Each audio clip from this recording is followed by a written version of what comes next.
Hey there, it's Allison from OnlineTeacherAllison.com, where stay-at-home moms come to learn how to teach online so they can earn an income from home, no experience required. Today, we're going to be talking about intro videos. I was completely blindsided when I started teaching online because, one, I didn't know I was going to have to do an intro video or an introduction video, and two, I didn't even know what in the world it was. So I had a little bit of a learning curve there when I got to that spot in my onboarding process. I had to stop and come to YouTube to figure out what in the world they were talking about, what it was supposed to look like, and learn how to do it. So today I'm going to cover all of that for you because I don't want you to be blindsided. So let's get into it.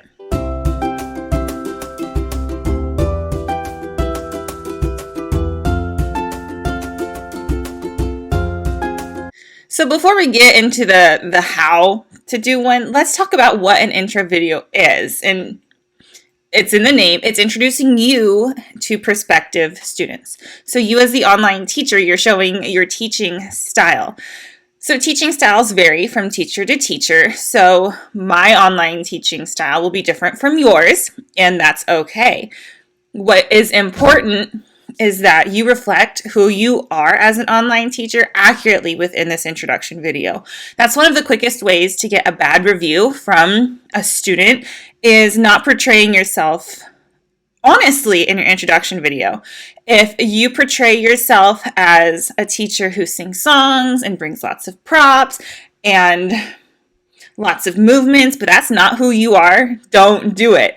If you are more of the reserved teacher who asks open-ended questions and listens, and you really want those higher level kids, so if we're talking about ESL, do that because you don't want to have if we're talking about ESL, you don't want to have brand new kids who don't know any English coming to you when that's one, not your joy. We talk about that a lot.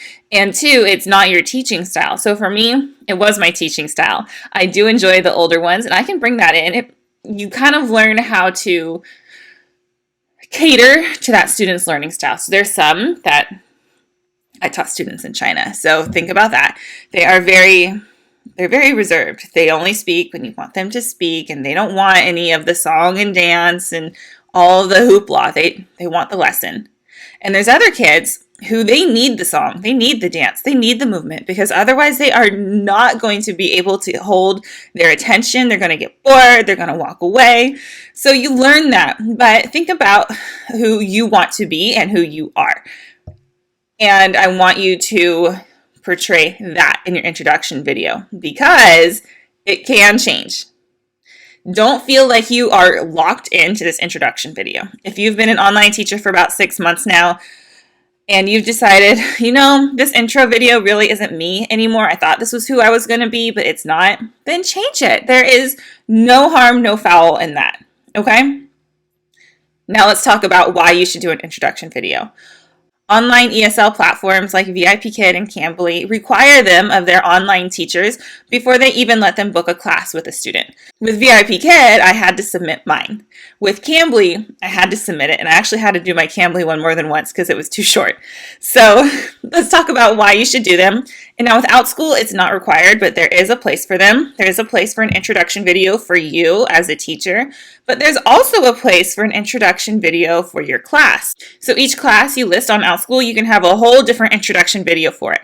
This is not something I ever did, and it's something I did end up regretting because I'm pretty sure it hurt my bookings because parents couldn't see me, who I was, and what I was teaching. There are visual learners out there, and I did not cater to them in my listings. I typed it up. So if they can't read and they actually want to watch it, I know that's both visual, but they're both different ways. Then I didn't cater to them, and that's totally on me. And we also talked about why you should do them, as in it shows who you are as a teacher. We already covered that. You want to be honest. You want your families to know what to expect when they come to you, so you can avoid that bad review just right off the bat. If you're going to get a bad review, you want to earn it, right? So now let's talk about what to include in your introduction video. So for me, I said my name. I'm Teacher Allison. I'm Miss Allison, whatever you go by. And then I kind of did my teaching style. I pretended there was a student on my screen when I was recording, and I brought in props and I brought in toys and all the things I bring in my class. I brought those with me, and I kind of recorded them, and then I did a voiceover. So it was me pretending to teach, and then I did a voiceover just in my normal voice. I'm glad you're here. Here's what we're going to learn about. Here's how we're going to learn it. And that was it. It wasn't anything crazy. So when you're making it, keep it pretty short. The rule of thumb is about 2 minutes. Think about attention spans. Think about if families are watching a bunch of intro videos trying to pick a teacher, they're not going to spend a lot of time on it. It's the brutal truth. So try to keep it short and sweet and to the point, because that's what's going to benefit you the most.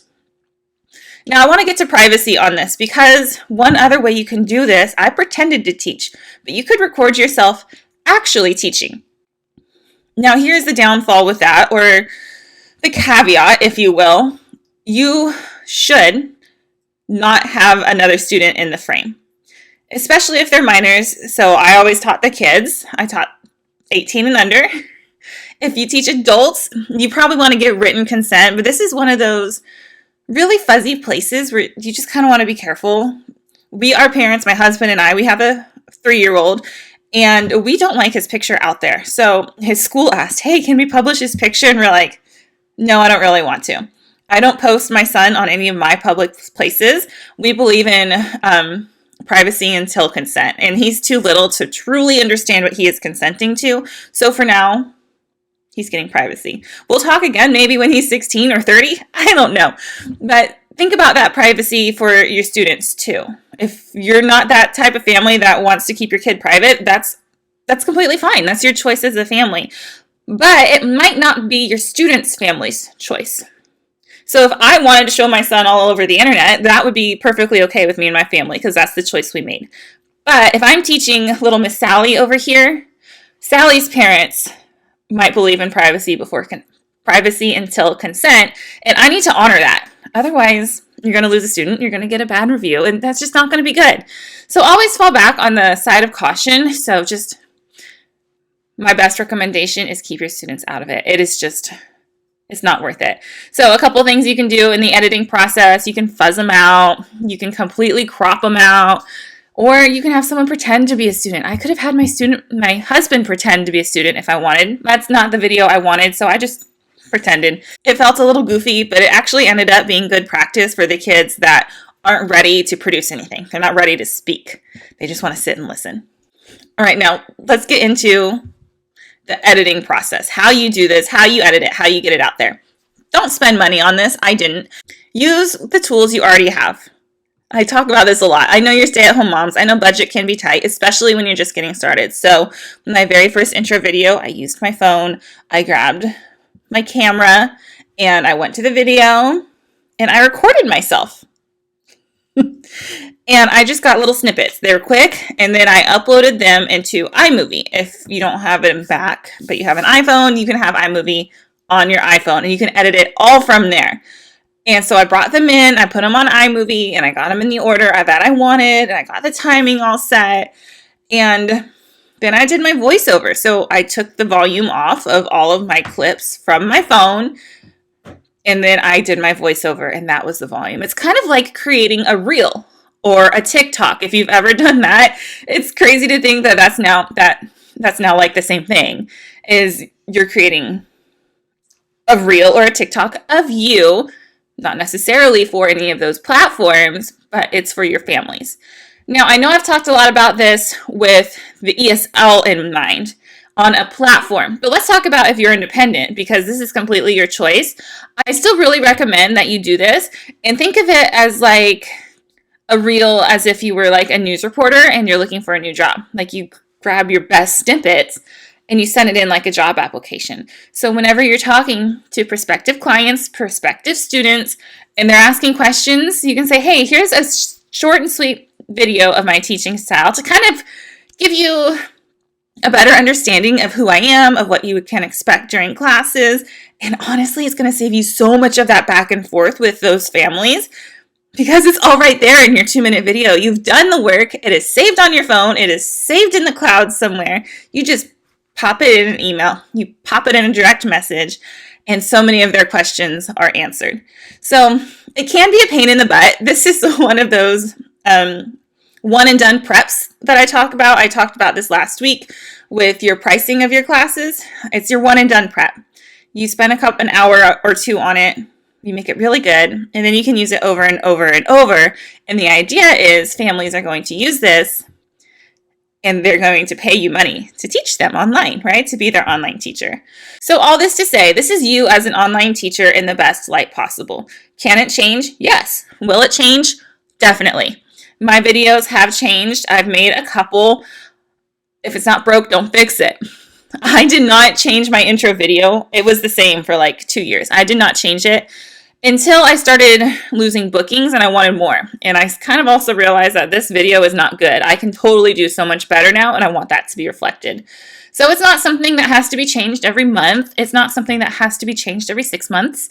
If that is a marketing strategy for you, go for it. Even if it's on a platform, it's a marketing strategy because it freshens up your profile. So use what you have at your fingertips. I used iMovie because I have Apple products, but if you have Mac products, use what's already on your Windows PC. If you have something else, just use whatever's free. If you have to use TikTok or Reels for Instagram, use it and download it to your phone. Use whatever you can. Don't spend a ton of money on this if you don't have to, because you don't have to. That is my motto. Do it on the cheap if you can do it on the cheap. So I hope that was helpful, and I hope that this prevents you from being blindsided when you apply for your first online teaching job, because I was totally blindsided and I almost froze right there. Because 3 years ago, being on camera freaked me out, and I was already nervous enough just for the live on camera with my students, let alone pretending there was a student there and trying to create this intro video. As an online teacher, I had no idea who I'd be. So try your best. Don't let it freak you out. Don't let it make you stop, because it's really, truly not the end of the world. And obviously, here I am 3 years later, much more comfortable on camera, right? Much more willing. So I hope you have a great day. I hope you're having a fabulous week, and we will chat soon. Bye.